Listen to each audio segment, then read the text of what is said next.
Hello everyone, this is CA Nitin Gupta, faculty of audit for CA inter and CA final. दोस्तों, आज की इस video में हम डिस्कशन करेंगे, कंपैरिजन करेंगे बेसिकली कि CA फाइनल ऑडिट का जो अभी एग्जिस्टिंग सिलेबस है, जिसका नवंबर 23 में लास्ट अटेम्प्ट होगा, और जो मई 24 में जो न्यू सिलेबस से आपका पहला पेपर होगा, तो ये दो सिलेबस में इस पेपर में क्या क्या डिफरेंस है, इसके सिलेबस में क्या क्या डिफरेंस है। वीडियो के एंड तक आपको बने रहना है। चैनल पे अगर आप नए हो तो प्लीज चैनल को सब्सक्राइब करके बेल आइकन को बच्चे आप जरूर प्रेस कर लीजिएगा, ताकि ऐसे यूजफुल वीडियोस आपको टाइम से मिल सके। देखिए बच्चे ध्यान से, comparison of syllabus of audit paper हम बात करेंगे सीए फाइनल की as per existing syllabus and as per the new syllabus. पहले हम बात करते हैं एग्जिस्टिंग सिलेबस की। तो एग्जिस्टिंग सिलेबस ये तो आई थिंक आप सभी की नॉलेज में होना चाहिए। पेपर नंबर 3 होता है, ग्रुप 1 में फॉल करता है, 100 मार्क्स का होता है, और यहां पर आपके पेपर का नाम होता है advanced auditing and professional ethics. अगर हम इसके कवरेज की बात करें कि इस पेपर में हमारा सिलेबस क्या है, तो सबसे पहले चैप्टर नंबर 1 मुझे देखने को मिलता है auditing standards, statement and guidance note का एक ओवरव्यू, जब बेसिकली बताया गया है कि स्टैंडर्ड्स क्या होते हैं, एंगेजमेंट क्या होता है, एंगेजमेंट स्टैंडर्ड क्या होते हैं, गाइडेंस नोट क्या होता है, स्टेटमेंट क्या होता है, उनका केवल एक ओवरव्यू इस चैप्टर में दिया गया था। चैप्टर नंबर 2 की बात करते हैं तो ये होता है audit planning, strategy and execution. Chapter number 3 risk assessment and internal control. Chapter number 4 audit in automated environment. Chapter number 5 the company audit. Chapter number 6 audit reports. Chapter number 7 audit committee and corporate governance. Chapter number 8 audit of consolidated financial statement. Chapter number 9 audit of banks. Chapter number 10 audit of insurance company. Chapter number 11 audit of NBFC, non banking finance company. Chapter number 12 audit under fiscal loss, जहां पर हम tax audit की basically बात करते हैं। Chapter number 13 audit of PSU, public sector undertakings. Chapter number 14 होता है existing syllabus में liabilities of auditor. Chapter number 15 internal audit, management audit and operational audit. Chapter number 16 due diligence, investigation and forensic accounting. Chapter number 17 peer review and quality review.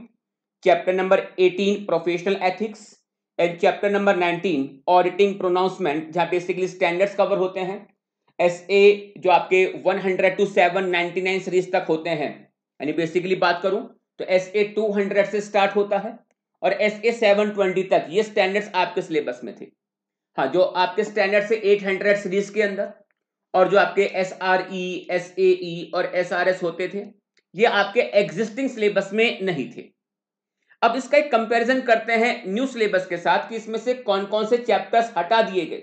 Sir, ऐसा हुआ है क्या, chapter हटाए गए हैं? बेटा, बहुत अच्छा सिलेबस मैं बोलूंगा कि न्यू सिलेबस में इन्होंने पेपर को बहुत अच्छे तरीके से ड्राफ्ट किया है और पूरा फोकस इस बार इन्होंने ऑडिटिंग के पॉइंट ऑफ व्यू से किया हुआ है। स्टैंडर्ड्स पे आपकी कमांड अच्छी हो सके, पूरा फोकस यहां पे किया हुआ है। तो कई सारे चैप्टर्स हम देखेंगे कि जो एग्जिस्टिंग सिलेबस में हैं, जिसका नवंबर 23 में भी लास्ट अटेम्प्ट होगा, लेकिन जब बात करते हैं न्यू सिलेबस में तो उन्होंने उस चैप्टर को न्यू सिलेबस में से बाहर निकाला हुआ है। ऐसे बहुत सारे चैप्टर्स हैं। देखिए ध्यान से, कंपैरिजन करते हैं इसका न्यू सिलेबस के साथ।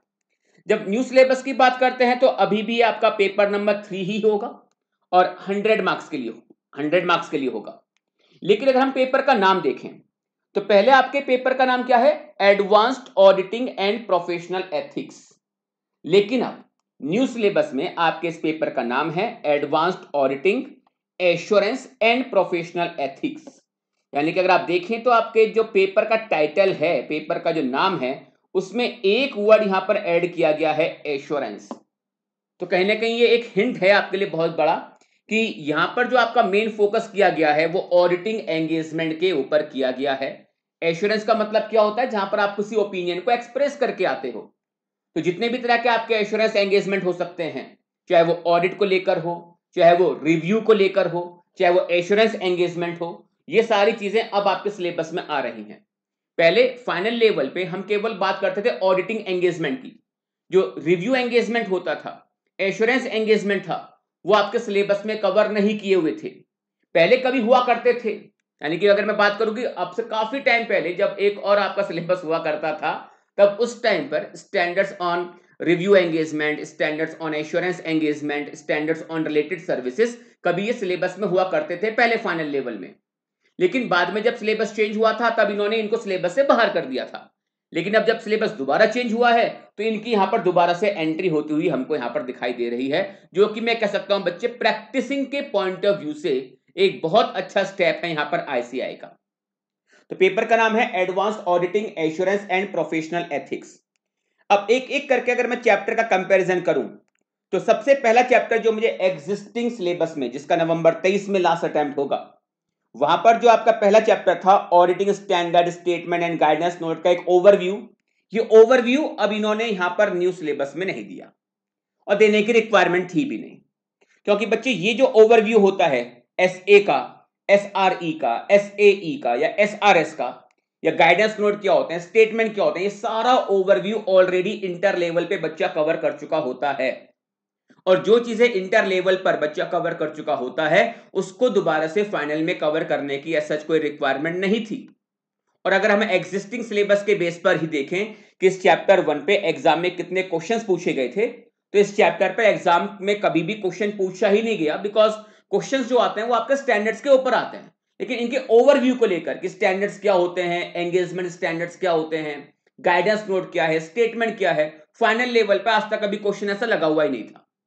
यानी कि चैप्टर होते हुए भी देखा जाए तो बच्चा इसको कभी तैयार करता भी नहीं था, और न्यू सिलेबस के अंदर इन्होंने इस चैप्टर को एक्सक्लूड कर दिया, बोले इस चैप्टर की कोई रिक्वायरमेंट अब नहीं है, तो नो सच ओवरव्यू। लेकिन हाँ, जो स्टेप्स ऑफ ऑडिट होते हैं इनको डिवाइड करा है इन्होंने सेपरेट चैप्टर्स में। Sir what is called steps of audit?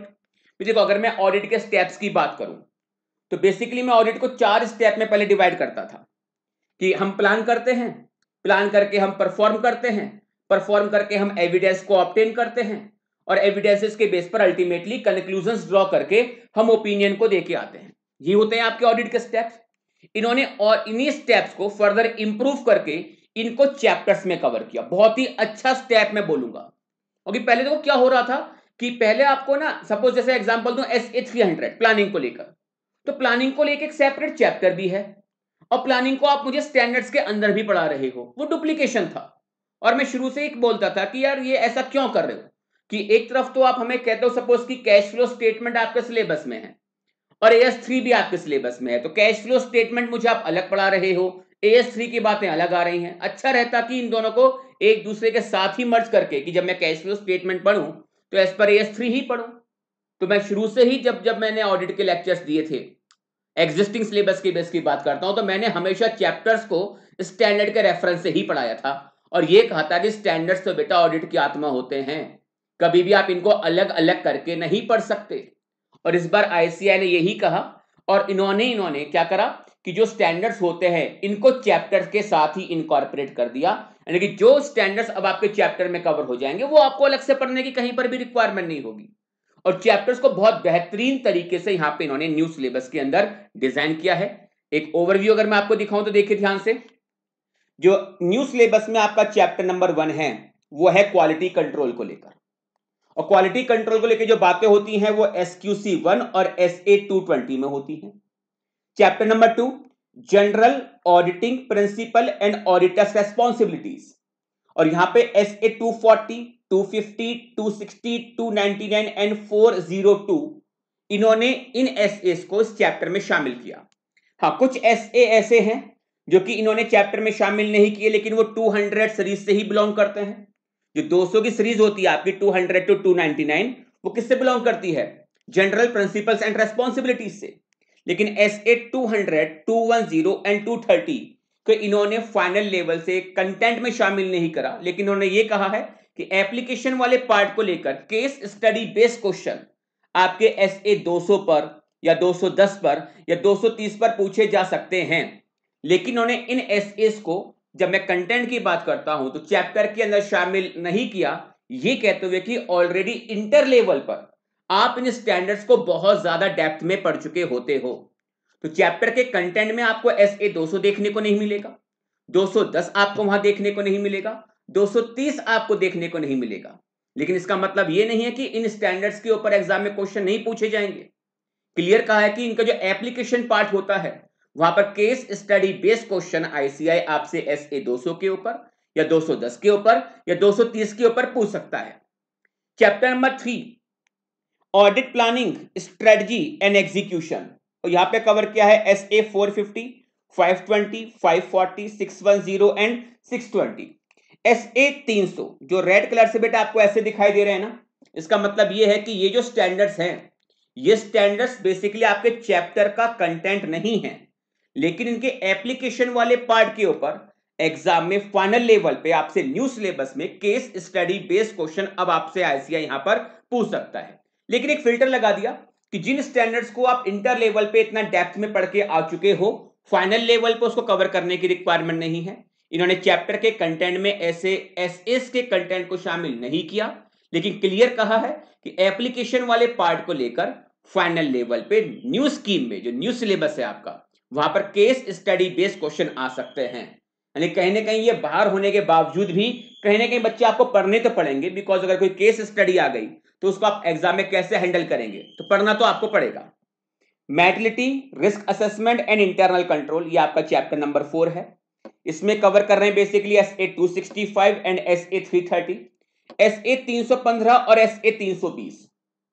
ये फिर कहा कि भाई ये ऑलरेडी इंटर लेवल पे आप डेप्थ में पढ़ के आ चुके होते हो, तो फाइनल लेवल पे चैप्टर के कंटेंट में आपको SA 315 देखने को नहीं मिलेगा, SA 320 देखने को नहीं मिलेगा। लेकिन अगेन फिर कहा कि एप्लीकेशन वाले पार्ट पर हम आपसे यहां पर case study based question final level में पूछ सकते हैं। ऑडिट एविडेंस की बात करते हैं, तो ऑडिट एविडेंस में बच्चे हमको पता है कि 500 की सीरीज चलती है, तो SA 500, 501, 505, 510, 530 एंड 550। अगेन यहां पर यह कहा गया कि ये स्टैंडर्ड्स इंटर लेवल पे आप डेप्थ में पढ़ के आ चुके होते हो, तो फाइनल लेवल में आके ऑडिट एविडेंस इस चैप्टर के अंदर कंटेंट में आपको ये SS देखने को नहीं मिलेंगे, लेकिन अगेन कि एप्लीकेशन वाले पार्ट के ऊपर एग्जाम में आपसे केस स्टडी बेस्ड क्वेश्चन पूछ सकता है। देन कंप्लीशन एंड रिव्यू, ठीक है, ऑडिट आपकी कंप्लीट हो चुकी है, तो एक बार ओवरऑल क्या कर लीजिए, आप रिव्यू कर लीजिए। बेसिकली हम यहां पर सब्सिक्वेंट इवेंट की बात करते हैं, गोइंग कंसर्न की बात करते हैं, और मैनेजमेंट से ऑब्टेन करने होते हैं आपको रिटन रिप्रेजेंटेशन SA 560, 570 एंड 580।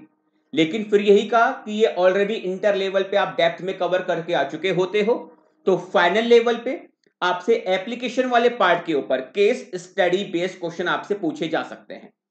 फिर रिपोर्टिंग की बात करते हैं, तो SA 700, 701, 705, 706, 710 एंड 720, 700 सीरीज के स्टैंडर्ड्स को उन्होंने यहां पे कवर किया।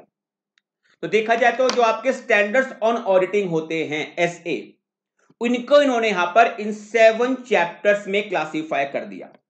सबसे पहले क्वालिटी कंट्रोल, तो QC 1 एंड SA 220 कवर कर लेंगे। General auditing principles and auditors responsibilities, तो 200 सीरीज के स्टैंडर्ड्स एंड एक SA 402, 240, 250, 260, 299 and 402। Audit planning strategy and execution, कि अब आप प्लान करेंगे तो ठीक है, SA 450, 520, 540, 610 एंड 620। अब काम करना शुरू करिए, तो SA 265 एंड SA 330।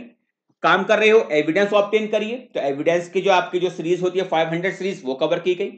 सब कुछ हो गया, कंप्लीशन एंड रिव्यू की बात करी, और अल्टीमेटली यहां पर रिपोर्टिंग की बात करी।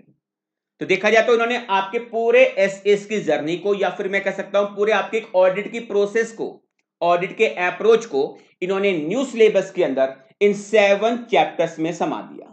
यानी कि इन 7 चैप्टर में बेस, आप इसको ये मत माने कि 7 चैप्टर अलग अलग, आप सोचिए कि आपका जो इंटर लेवल पर जो आप स्टैंडर्ड्स पढ़ के आते थे, उनको इन्होंने यहां पर 7 चैप्टर्स में क्लासिफाई कर दिया। यानी कि अब आपके 7 चैप्टर जो होंगे शुरू के, वो आपके स्टैंडर्ड्स के ऊपर बेस्ड होंगे।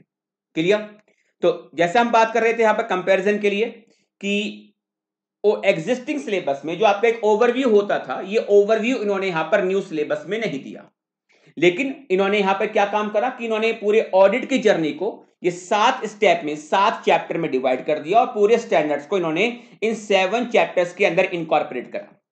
चैप्टर नंबर 2 जो आपका एग्जिस्टिंग सिलेबस में होता है, audit planning strategy and execution, यहां पर ये आपका चैप्टर नंबर 3 है, audit planning strategy and execution. Chapter number 3 existing syllabus में risk assessment and internal control का, इसे देखा जाए कॉरेस्पॉन्डिंग अगर न्यू सिलेबस में, ये आपका चैप्टर नंबर 4 है। Materiality, risk assessment and internal control. Now chapter number 4 existing syllabus में audit in automated environment same अभी भी है, लेकिन चैप्टर का जो नाम है वो चेंज किया। चैप्टर नंबर 12 है ये अब, और नाम है इसका digital auditing and assurance.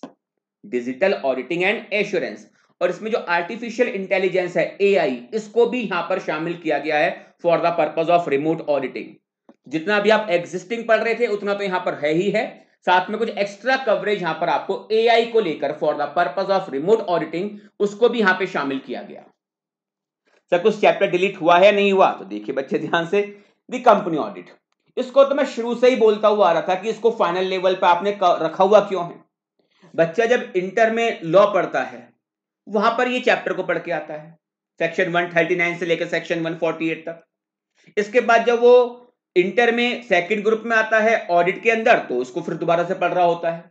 Again फिर जब फाइनल में आता है फिर से आप पढ़ा रहे हो। भाई इतना क्यों पढ़ा रहे हो, एक बार पढ़ तो लिया, और जब एक बार पढ़ लिया तो उस चीज को दोबारा से कवर करने की रिक्वायरमेंट क्यों? That is why new syllabus के अंदर फाइनल लेवल पे न्यू सिलेबस में कंपनी ऑडिट नाम का अब कोई चैप्टर नहीं है, इसको यहां से डिलीट कर दिया गया। एग्जिस्टिंग सिलेबस में चैप्टर नंबर 6 आपका ऑडिट रिपोर्ट का है, यहां पर ये चैप्टर नंबर 7 है रिपोर्टिंग का, और वही स्टैंडर्ड्स जो आपके रिपोर्टिंग के होते हैं SA 700 सीरीज के, वो यहां पर आपके इस चैप्टर के अंदर शामिल होंगे। चैप्टर नंबर 7 एग्जिस्टिंग सिलेबस में audit committee and corporate governance, ये चैप्टर ऐसा है जिससे कि बच्चों को काफी एक डर रहता है, काफी फोबिया होता है, बिकॉज प्रोविजन कॉर्पोरेट गवर्नेंस को लेकर बहुत ज्यादा होते हैं, और इसमें ना अमेंडमेंट्स बहुत फ्रीक्वेंटली आती हैं कि हर एक अटेम्प्ट में देखा जाए तो इस चैप्टर में ना कुछ अमेंडमेंट देखने को मिल ही जाती थी। चैप्टर बहुत बड़ा था कॉर्पोरेट गवर्नेंस को लेकर, राहत दी गई है, ये अब ऐसा कोई चैप्टर आपका न्यू सिलेबस में नहीं रहा। तो audit committee and corporate governance जो एग्जिस्टिंग सिलेबस में है, लेकिन ये न्यू सिलेबस में आपका नहीं है, इसको यहां से डिलीट कर दिया गया। Audit of CFS chapter number 8 है आपका एग्जिस्टिंग सिलेबस में। न्यू सिलेबस में आपका चैप्टर नंबर 13 है, नाम है इसका ग्रुप ऑडिट्स। ग्रुप ऑडिट क्या होता है कि जहां पर आप एक ग्रुप के फाइनेंशियल स्टेटमेंट की ऑडिट करते हो, और ग्रुप में जो फाइनेंशियल स्टेटमेंट बनते हैं वो क्या होता है, कंसोलिडेटेड फाइनेंशियल स्टेटमेंट। तो चैप्टर का नाम चेंज हुआ है, और SA 600 यहां पे आपको कवरेज देखने को मिलेगी, और बाकी सारी बातें कि पेरेंट एंटिटी की क्या जिम्मेदारी है, पेरेंट का ऑडिटर है उसकी क्या जिम्मेदारी है, सब्सिडरीज के जो ऑडिटर है उनकी क्या जिम्मेदारी, consolidation adjustment, permanent, current period, सब कुछ वही है। यानी केवल मैं बोलूंगा इस जगह पर चैप्टर का केवल नाम चेंज हुआ है, कंटेंट प्रोविजंस जैसा अभी तक आप पढ़ते हुए आ रहे थे एग्जिस्टिंग सिलेबस के अंदर सेम आपको देखने को मिलेगा ये न्यू सिलेबस के अंदर भी। ऑडिट ऑफ बैंक्स, पहले तो आपके दो सेपरेट चैप्टर हुआ करते थे एग्जिस्टिंग सिलेबस में, audit of bank and audit of NBFC, इनको मर्ज कर दिया गया और एक चैप्टर नंबर 14 यहां पे बनाया गया जिसका नाम है special features of audit of bank and NBFC। तो ये अभी भी है, बैंक ऑडिट अभी भी है, NBFC की ऑडिट अभी भी है, लेकिन पहले ये सेपरेट चैप्टर हुआ करते थे, अब न्यू सिलेबस में इनको कंबाइन करके एक चैप्टर बना दिया गया। ऑडिट ऑफ इंश्योरेंस कंपनी, अच्छी बात, डिलीट कर दिया गया, अब इंश्योरेंस कंपनीज के ऑडिट को आपको नहीं पढ़ना। ऑडिट अंडर फिस्कल लॉ, बहुत ही अच्छी बात, डिलीट कर दिया गया। और यहां पे तो मैं शुरू से इस बात के फेवर में था कि जो टैक्स ऑडिट है इसको कहीं ना कहीं आप टैक्स के साथ पढ़ाइए, बिकॉज टैक्स ऑडिट पढ़ाते हुए मुझे पता है यार ये मुझे क्या, जो भी कोई फाइनल लेवल पर ऑडिट पढ़ाता है उन सबको पता था कि यहां पर हम कहीं ना कहीं पहले टैक्स की बात करते थे, यानी कि ऑडिट पढ़ाते पढ़ाते हमको ना चाहते हुए भी पहले टैक्स के प्रोविजंस बताने पड़ते थे ताकि जो रिपोर्टिंग रिक्वायरमेंट है 3CD की वो समझ में आ सके। तो इसमें ऑडिट कम थी और इसके अंदर टैक्स ज्यादा था, नाम था tax audit, audit under fiscal law, but इसमें टैक्सेशन पार्ट समझाने का ज्यादा होता था और ऑडिट वाला पार्ट बहुत कम होता था रिपोर्टिंग के पॉइंट ऑफ व्यू से। अब इन्होंने इसको यहां से डिलीट कर दिया, बोले ठीक है भाई नहीं पढ़ाते इसको ऑडिट के अंदर, ऑडिट अंडर फिस्कल लॉ अब ये न्यू सिलेबस में नहीं रहा। Audit of PSU existing syllabus में आपका चैप्टर नंबर 13, और न्यू सिलेबस की बात करते हैं तो हाँ ये अभी भी है, चैप्टर नंबर 15 है, overview of audit of PSU।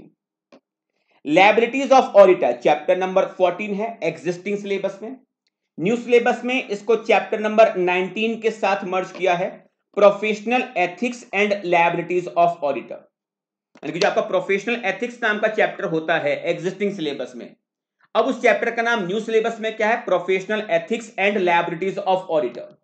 लेकिन मैं फिर भी ये बोलूंगा कि ये जो चैप्टर अभी आप पढ़ रहे हो एग्जिस्टिंग सिलेबस में लायबिलिटीज ऑफ ऑडिटर, इसका जो कंटेंट है वो कंटेंट मुझे यहां पर देखने को नहीं मिल रहा। यानी कि यहां पर लायबिलिटीज ऑफ ऑडिटर हैं, लेकिन वो उसी पॉइंट ऑफ व्यू से कि अगर आपने कुछ प्रोफेशनल एथिक्स के नॉन कंप्लायंस किए तब उस केस में आपकी क्या लायबिलिटीज निकल के आएंगी। जो लायबिलिटीज हम यहां पर कंपनी एक्ट की पढ़ते थे, इनकम टैक्स एक्ट से पढ़ते थे, एज सच वो लायबिलिटी मुझे यहां पर इस चैप्टर के अंदर दिखाई नहीं देती। तो देखा जाए तो कहीं ना कहीं ये चैप्टर आपका डिलीट ही है, लेकिन फिर भी मैं इसको डिलीटेड नहीं लिख रहा इस जगह पर, क्योंकि जब हम चैप्टर नंबर 19 का टाइटल देखते हैं तो वहां पर दिखाई देता है professional ethics and liabilities of auditor.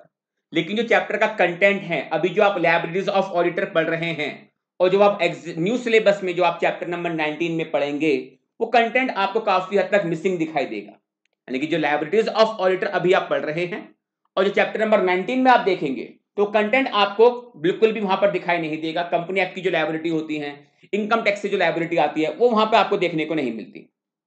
Now next chapter number 15, internal audit, management audit and operational audit. Chapter अभी भी है लेकिन नाम है केवल इंटरनल ऑडिट, चैप्टर नंबर 16। यानी कि अब कोई मैनेजमेंट ऑडिट नहीं है सिलेबस में, कोई आपकी ऑपरेशनल ऑडिट भी नहीं है सिलेबस में। Chapter number 16, due diligence, investigation and forensic accounting. ये चैप्टर सेम है जैसा अभी है, उसका नाम भी सेम है, चैप्टर नंबर बस 17 है और नाम भी यही है, due diligence, investigation and forensic accounting. Chapter number 17 existing syllabus में peer review and quality review, ये बहुत सही करा, डिलीट कर दिया, ये अब न्यू सिलेबस में नहीं रहा। आप खुद देखिए बच्चे रियलाइज करेंगे कि हाँ कुछ ऐसे चैप्टर्स जिनके हमारे जो प्रैक्टिकल लाइफ जो होती है, जहां पर हम बेसिकली प्रैक्टिस करते हैं, वहां पर उनकी इतनी ज्यादा रेलिवेंसी नहीं थी, उन चैप्टर्स को यहां से हटा दिया गया। और कहीं ना कहीं बच्चे मैं बोलूंगा कि एक प्रैक्टिकल अप्रोच पर, कि एक after becoming a chartered accountant जब आप प्रैक्टिस में जाते हो तब उस केस में जो आपकी प्रैक्टिस की अप्रोच होती है ना, कहने के उन्हीं से रिलेटेड चैप्टर्स को इन्होंने यहां पर न्यू सिलेबस के अंदर शामिल करा है। और जो बेकार के, बेकार तो नहीं बोलूंगा लेकिन हाँ जो इररेलीवेंट थे उनको यहां से इन्होंने सिलेबस से बाहर कर दिया। पीयर रिव्यू, क्वालिटी रिव्यू जो अभी तक हमारे एग्जिस्टिंग सिलेबस में हुआ करते थे, अब ये आगे से आपके न्यू सिलेबस में नहीं रहेंगे। प्रोफेशनल एथिक्स की बात करते हैं तो हाँ पहले चैप्टर का नाम था प्रोफेशनल एथिक्स, लेकिन अब ये चैप्टर नंबर 19 है जिसका टाइटल है professional ethics and liabilities of auditor. And lastly हम बात करते हैं यहां पर ऑडिटिंग प्रोनाउंसमेंट की, जहां पर स्टैंडर्ड्स 100 to 799 के कवर थे, लेकिन अब इन्होंने यहां पर क्या करा कि जो आपके 800 सीरीज के स्टैंडर्ड्स थे उनको भी शामिल करा, और जो आपके SRE, SAE और SRS हुआ करते थे वो जो आपके सिलेबस में नहीं थे, एग्जिस्टिंग सिलेबस में नहीं थे लेकिन अदरवाइज एग्जिस्ट तो करते थे ना, अब इनको इन्होंने सिलेबस में शामिल करा। यानी 800 सीरीज पर एक सेपरेट चैप्टर बना दिया, SRE को लेके एक सेपरेट चैप्टर है, SAE को लेके एक सेपरेट चैप्टर है एंड SRS को लेकर एक सेपरेट चैप्टर है। यानी कि जो आपके 100 to 799 हैं, आपके स्टार्टिंग के 7 चैप्टर्स जो हैं, एग्जिस्टिंग सिलेबस की बात नहीं कर रहा बच्चे मैं बात कर रहा हूं यहां पर आपके न्यू सिलेबस की। तो 100 to 799 इस सीरीज में जितने आपके स्टैंडर्ड्स आ रहे हैं, इन्होंने न्यू सिलेबस में इनको शुरू के 7 चैप्टर्स के अंदर इनकॉर्पोरेट करा। इसके बाद एक सेपरेट चैप्टर इन्होंने जो 800 की सीरीज आती है उसके लिए डिजाइन किया है। फिर जो आपके SRE, SAE एंड SRS होते हैं, एक एक चैप्टर सेपरेटली इन्होंने इन एंगेजमेंट स्टैंडर्ड्स के लिए यहां पे डिजाइन करा। देखा जाए तो 7 प्लस ये 4 चैप्टर और ऐड करता हूं, टोटल कितने हो जाते हैं 11। 19 में से 11 चैप्टर्स सोच लीजिए बच्चे आपके एंगेजमेंट स्टैंडर्ड्स के ऊपर बेस्ड हैं। 19 में से 11 चैप्टर। तो आप खुद सोच सकते हो कि अगर आपने इनके ऊपर एक बहुत अच्छी कमांड कर ली ना एंगेजमेंट स्टैंडर्ड्स के ऊपर, ऑडिट में आपकी बल्ले बल्ले है। और अगर आपके स्टैंडर्ड्स वीक हैं, क्योंकि मुझे पता है कि बच्चा स्टैंडर्ड्स पे ज्यादा फोकस नहीं करता और बच्चा स्टैंडर्ड्स पे जनरली एवरेज होता है, लेकिन नहीं बच्चे, अब अगर आपको ऑडिट में मैं कह रहा हूं कि हाँ 70s 80s स्कोर करना है तो आराम से आप कर सकते हो एंगेजमेंट स्टैंडर्ड्स के बेसिस पर। तो एंगेजमेंट स्टैंडर्ड्स पहले भी सिलेबस में हुआ करते थे, लेकिन पहले केवल SA कवर कर रहा था, उसमें भी 800 सीरीज कवर नहीं थी, लेकिन अब इन्होंने 800 सीरीज को भी कवर कर लिया। और बाकी और कुछ जो एंगेजमेंट स्टैंडर्ड्स हैं उनको भी इन्होंने यहां पे शामिल करा। बट आप खुद सोचिए कि अगर मैं केवल और केवल एंगेजमेंट स्टैंडर्ड्स के ऊपर शुरू से ही फोकस करता हुआ चलूं, आपको नहीं लगता कि 19 में से 11 चैप्टर्स आप आराम से ऑडिट में एग्जामिशन मार्क्स को स्कोर करके आ सकते हो। तो अब न्यू सिलेबस में आपके इस पेपर को तैयार करने की स्ट्रेटजी क्या होनी चाहिए उसको लेके कि मैं सेपरेट वीडियो बनाऊंगा, लेकिन मैं कह सकता हूं कि इन्होंने कहीं ना कहीं जो सिलेबस है वो काफी अच्छा इन्होंने यहां पर न्यू सिलेबस के अंदर बच्चे डिजाइन करा है। कुछ जो चैप्टर्स थे जिस पर बच्चा वीक रह जाता था, जैसे कि अगर बात करो तो टैक्स ऑडिट बच्चे का नो डाउट कि टैक्स पढ़ा हुआ था तो इस चैप्टर पे कमांड आपकी होती थी। बट जिस बच्चे का अगर टैक्स वीक था तो टैक्स ऑडिट पे अच्छी कमांड होने का सवाल ही पैदा नहीं होता। इतनी सारी अमेंडमेंट्स फ्रीक्वेंटली आती रहती थी इसके अंदर। Audit committee and corporate governance ये बच्चों का जनरली वीक होता था, रटने वाला था, क्योंकि आपको केवल वहां पर ऑडिट तो थी नहीं, कॉर्पोरेट गवर्नेंस के प्रोविजंस वहां पे आपको लर्न करने पड़ते थे, वो अब सिलेबस में नहीं रहा। पीयर रिव्यू, क्वालिटी रिव्यू, कोई ऐसा रेलिवेंसी नहीं थी प्रैक्टिकल लाइफ को लेकर, हटा दिया उसको। तो अब आप इस पेपर को इजीली बहुत अच्छे तरीके से मैनेज कर सकते हो। वो स्ट्रेटजी मेरी क्या होनी चाहिए, अप्रोच मेरी क्या होनी चाहिए, सेपरेट वीडियो बेटा इस चीज के ऊपर मैं लेके आऊंगा। अब जो आपके देखिए जो चैप्टर्स आपके 4 मैं बोल रहा था यहां पर, और शुरू के 7 चैप्टर्स तो आपके स्टैंडर्ड्स के ऊपर बेस्ड हैं, एसए के ऊपर। इसके बाद स्पेशलाइज्ड एरिया 800 सीरीज कवर करी है। सेपरेट चैप्टर आपका audit related services SRS cover किया है, 2 एसआरएस है, 4400 and 4410। Review of financial information separate chapter बना दिया, SRE 2400 and 2410। And prospective financial information and other assurance services 3 SAE cover है, 3400, 3402 and 3420।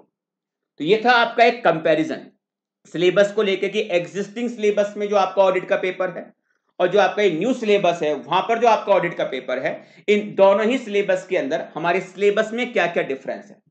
अब एक बार मैं आपको एक पीडीएफ फाइल और दिखा रहा हूं जहां पर एज पर न्यू सिलेबस आपके जो चैप्टर्स हैं वो यहां पे आपको शो हो जाएंगे। देखिए बच्चे ध्यान से, पेपर नंबर 3 ये न्यू सिलेबस अकॉर्डिंग है, advanced auditing assurance and professional ethics 100 marks.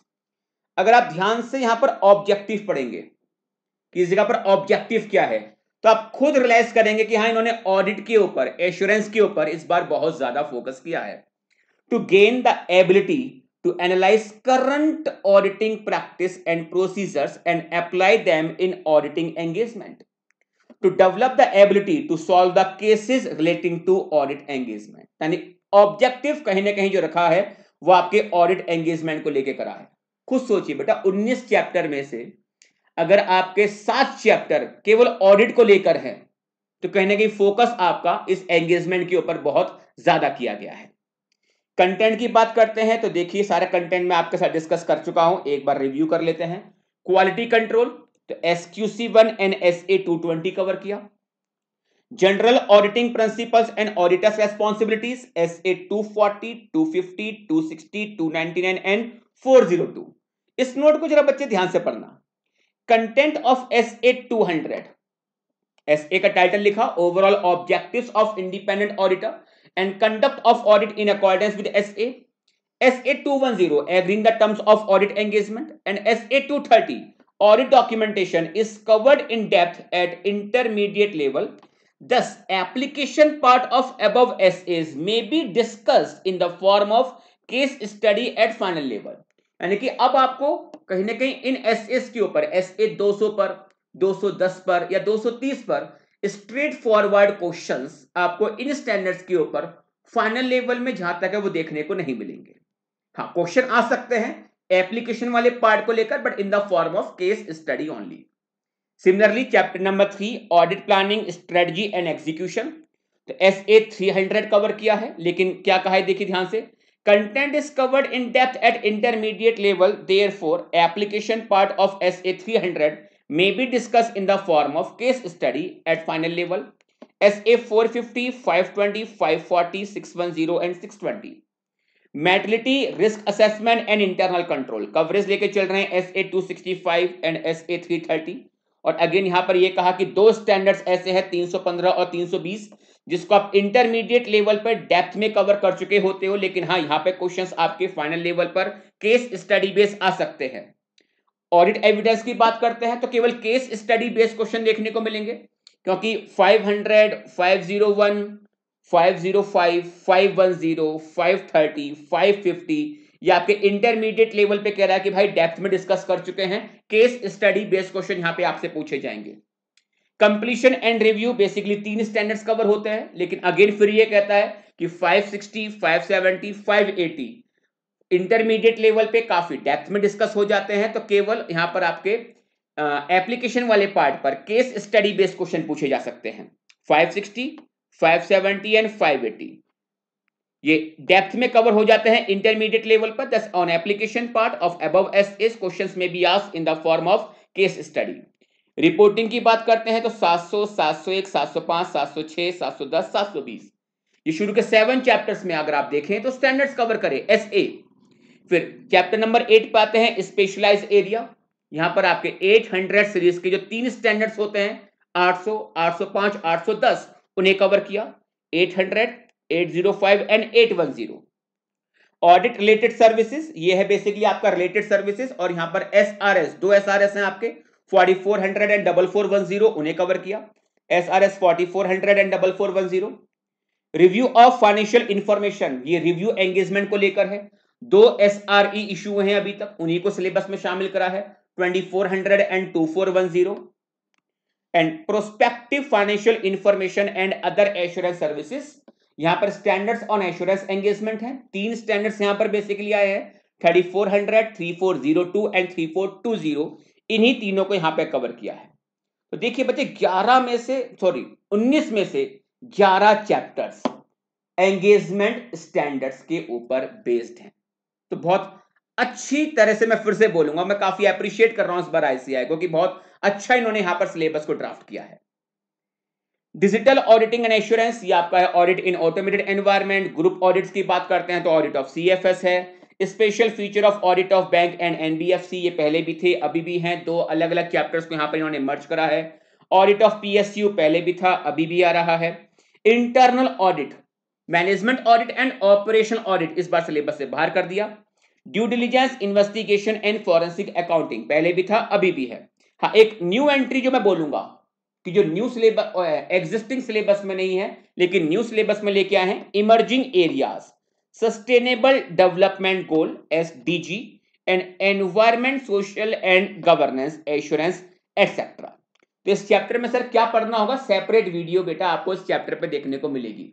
बहुत सारी वीडियोस आपकी गाइडेंस के पर्पस के लिए इसी चैनल पे आपको मिलने जा रही है। केवल छोटा सा काम करना है, बेल आइकन को प्रेस कर देना है और चैनल को सब्सक्राइब कर लेना है। Professional ethics and liabilities of auditor, तो पहले चैप्टर का नाम केवल होता था professional ethics, now it is professional ethics and liabilities of auditor.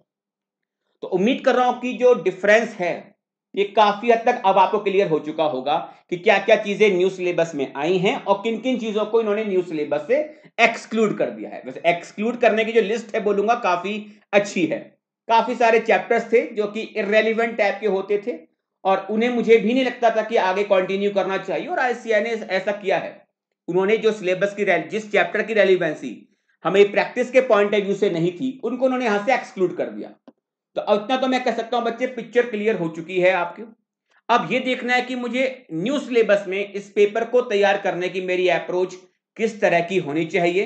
तो उसके लिए जल्द ही आपको एक नई वीडियो यहां पर मिलेगी। केवल काम करना है, बार बार बोल रहा हूं, चैनल सब्सक्राइब करके बेल आइकन को आप जरूर प्रेस कर लीजिएगा।